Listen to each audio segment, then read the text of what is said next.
আসসালামু আলাইকুম everyone, NL cooking house থেকে আপনাদের সবাইকে স্বাগতম।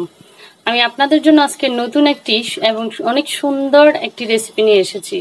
যে রেসিপিটি সচরাচর সিলেটে খুব প্রচলিত, সিলেটের অনেক খুব প্রিয় একটি নাস্তার রেসিপি আজকে আপনাদের জন্য নিয়ে এসেছি।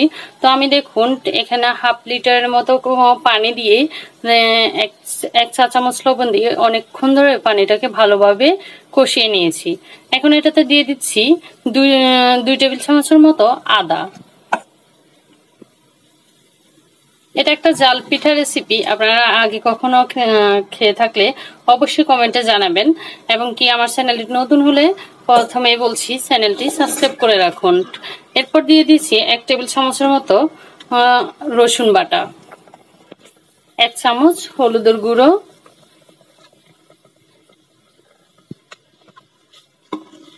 7 চামচ হলে 1 চা চামচ দিবেন, তাহলে হয়ে যাবে।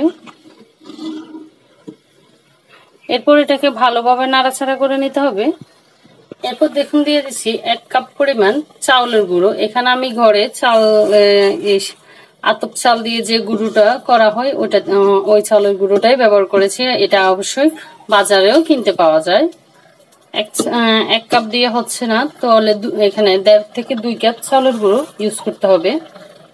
আপনাদের মানুষ অনুযায়ী যদি ফ্যামিলি বড় হয় বা মেহমান বেশি হয় তাহলে বেশি পানি আরো বেশি ব্যবহার করবেন, এবং গুঁড়োটাও পরিমাণ মতো নিজ আন্দাজ করে দিয়ে দিবেন।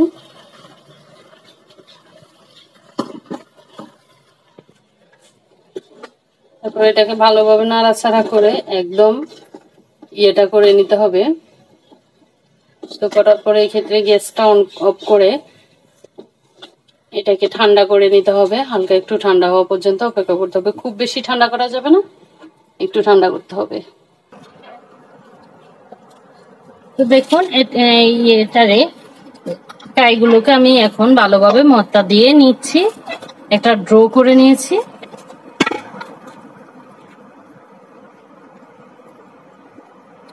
ড্রোটা কিন্তু খুব বেশি নরম হওয়া চলবে না, এটা কিন্তু আবার রুটির মতো করে বলতে হবে। তারপর একটা ড্র করে এখান থেকে কিছুটা কাই নিয়ে আরেকটা ড্র করে এবার এটাকে রুটির মতো হালকা মিডিয়াম করে একটা রুটি তৈরি করে নিচ্ছি। দেখুন রুটিটা কিন্তু খুব বেশি পাতলা করা যাবে না এবং খুব বেশি ভারীও করা যাবে না, এটাকে মিডিয়ামে গলে নিতে হবে।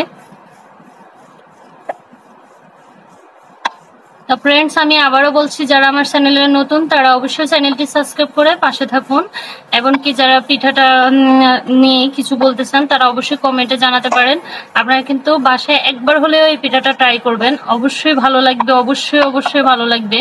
আমার কাছে তো প্রথম খেয়ে অনেক ভালো লেগেছে। আমার সিলেটের চাচি এটা প্রায় তৈরি করে, তো আমি ওনার থেকে দেখেই শিখে আপনাদের সাথে শেয়ার করলাম। অবশ্যই কমেন্টে জানাবেন যারা পিঠাটা খেয়েছেন। তারপর দেখুন আমি একটা ইয়ে নিয়ে নিয়েছি, একটা কাঠ নিয়ে নিয়েছি, এটা দিয়েই আমি এখন এটাকে কেটে নেব।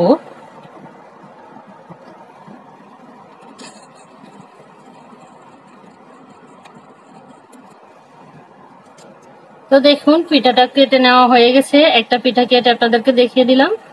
এভাবে সবগুলো পিঠা কেটে নিতে হবে। তো দেখুন আমি একটা রুটি দিয়ে 3টা পিঠা কেটেছি। এভাবে আমি আরো কয়েকটা পিঠা কেটে নেব। এরপর আমি চুলে একটা প্যান বসিয়ে দিয়েছি, বসিয়ে দিয়ে এটাতে দিয়ে দিব অনেকটি তেল।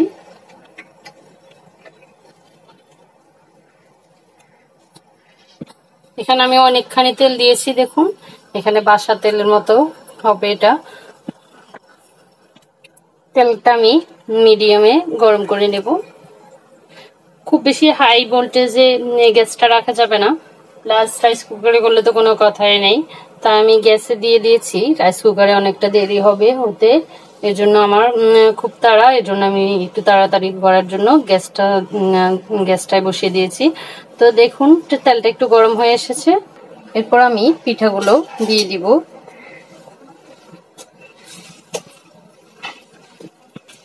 দিয়ে হালকা তেলেই ভেজে নেব।